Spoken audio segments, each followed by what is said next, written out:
And again, I've been trying to get Dan Bidondi on, but his Skype's been up and down. So we'll get a... Oh, he's back. Dan, we're going to break here in a minute, but I'll bring you back and then take calls and then go to Mr. Hagman ahead of Stuart Rhodes popping in, Oath Keepers, to get his take on this. But Joel Skousen says false flag. I mean, how could it not be? This is so ridiculous now. And we're just waiting for the other shoe to drop, the right-wing patsy they're going to try to blame. They're already trying to mix the term right-wing in with al-Qaeda, the group that's completely Islamophobic. Dan, good job getting your question into the governors and others. No doubt you shut down their press conferences. What can you tell us about behind the scenes, Dan Bidondi?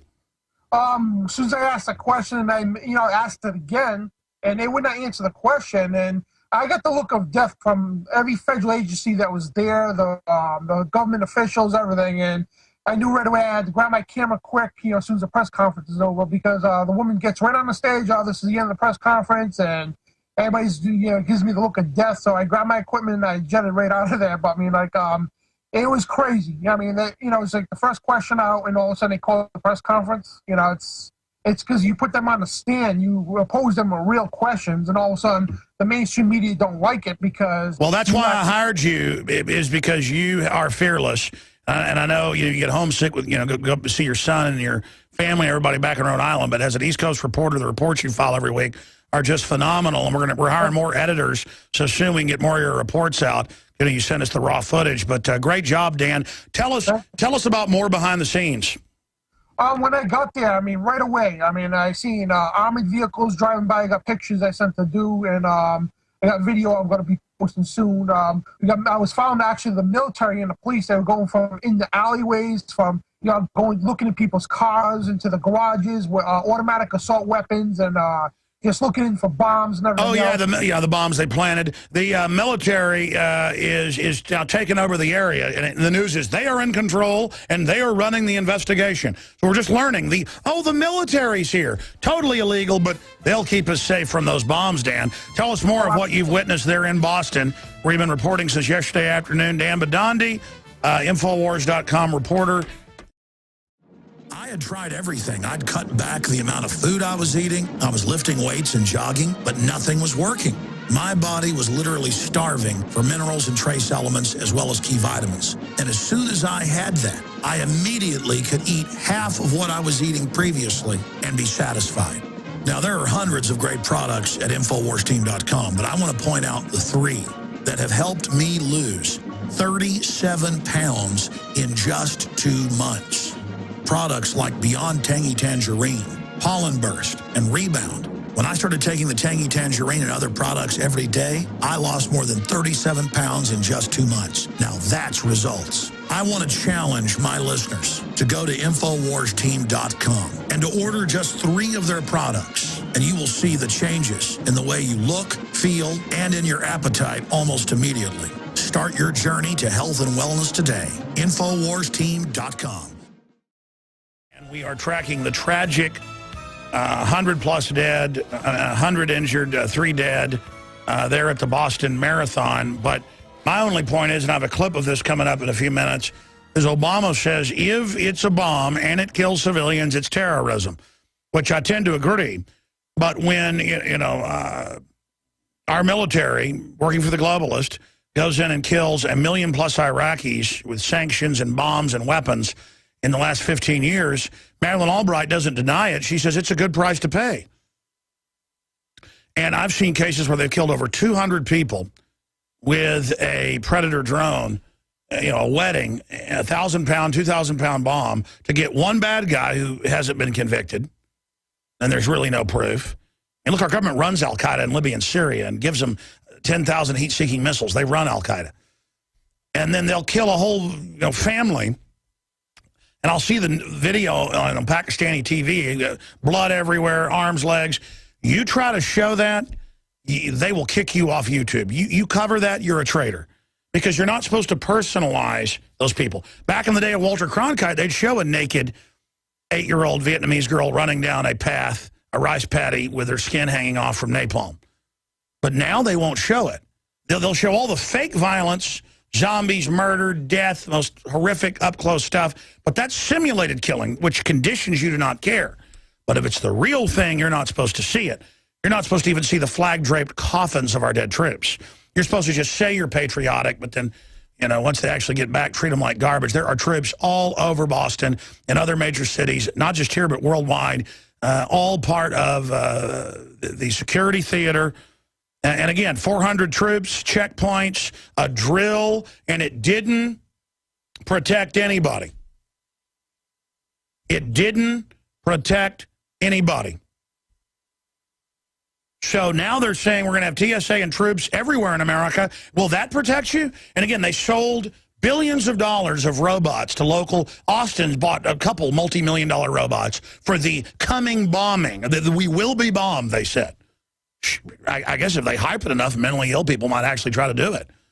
And then they pull you over and say, this tannerite you had for your shooting show is a bomb. I bought it at the local store. Well, you're going to jail anyways. Or you've got black powder for black powder hunting. We're going to take you to jail. Or, look, you have jumper cables, pipe bombs.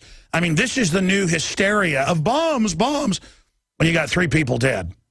What's the latest? Over 100 injured, and how many have died? It's 3, right? I'm going from memory. Real quick, Dan Bidondi, our reporter that took over both press conferences, and they canceled the press conferences because he was asking real questions about, hey, what about the drill? And they're like, there was no drill, Sonny, even though the drills are admitted. That's a big deal. Then we're going to your phone calls and then to Doug Hagman. Go ahead and make your points there, Dan, on what else you saw while you're there in Boston. Well, I talked to a lot of the athletes who participated in the event, and they had the same scenario if they heard or seen the bomb. They said the first thing the first one they thought was just a fire wreck or something. Then when the second one went off, that's when they knew there was something wrong.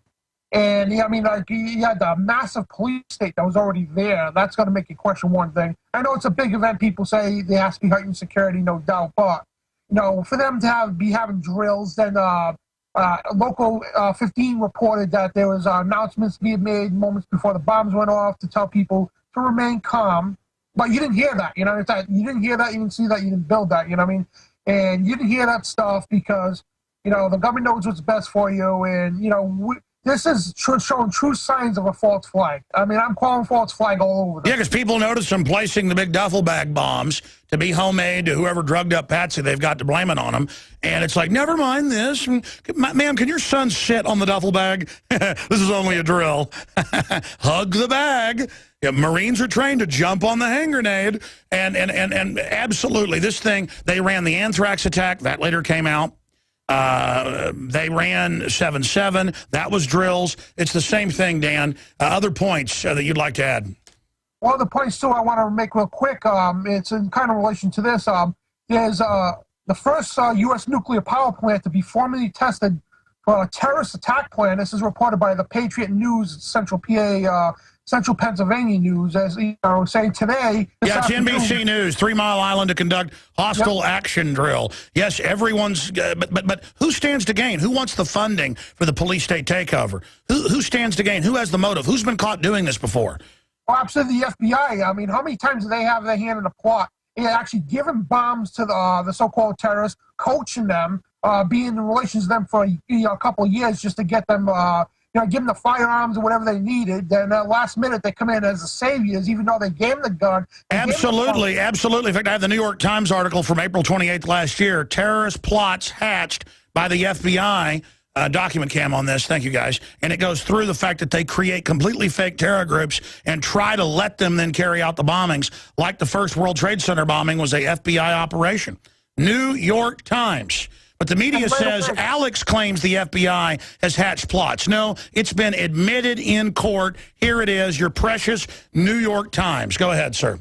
And right away, they made the announcement that the FBI is taking over the investigation. And, like, I knew that was going to happen in the first place. And it was just like, they were already there. I mean, it was just like all the pawns were already set, just like 9/11, just like Oklahoma City, just like Waco. It's just like one after another. I mean, how many times, Alex, have you told people, show government documents, Army field manuals about staging false flag terror, but yet people still denying it and say, oh, there's no such thing as false flag terror, when it's right in their faces by their own government. By the way, I saw the footage of you asking the governor, could this be a false flag? Notice he knew what that was, to take our liberties. And he looked like a bad guy, a Dr. Evil, a black Dr. Evil, totally freaking out and staring at you. And then they shut the conference down because the question freaked him out so bad. You had the first question, and they had hundreds of press there ready to fawn on these people, and they shut it down and looked completely panicked. They looked completely guilty as sin, that they've been told to shut up. Well, absolutely, and ignorance shows guilt right there. When you're ignorant, you're showing guilt. I mean, I got the look of death,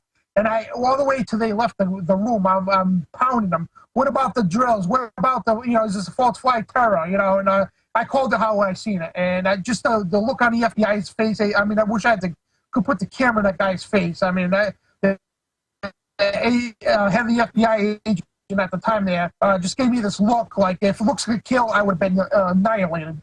And it was crazy. Well, you're right. And again, we're rolling some video here of the governor at the press conference after you asked your question. And there's more footage of it. In fact, I was seeing a widescreen of it earlier. He looked so upset and so shifty-eyed in the close-up shots of this. Dan, I tell you, you're doing a great job, and God bless you. We'll keep reporting, upload them to your InfoWars YouTube channel, and we'll air them here on the main radio show. God bless you. Great job. Be safe. God bless, Alex. Thank you. Visit InfoWars.com and PrisonPlanet.com. When you're on the site, you can also tune in 24 hours a day to my daily radio broadcast. There's also a free iPhone app to listen to the syndicated radio show when and where you want.